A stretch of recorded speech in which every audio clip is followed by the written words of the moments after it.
Welcome back to another technical deep dive here in the debug zone.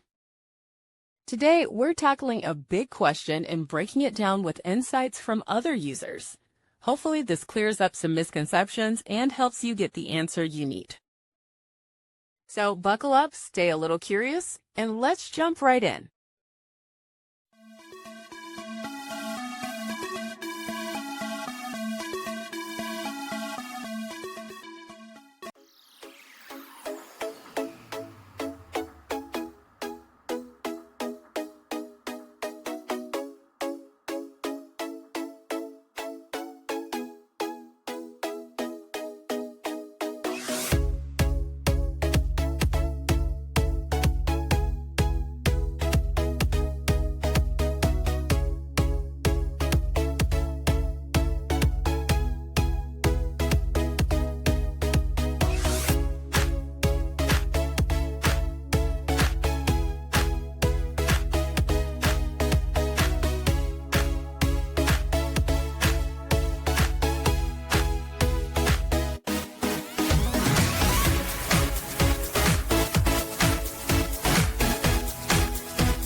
And that's a wrap. I hope you found the answer you were looking for.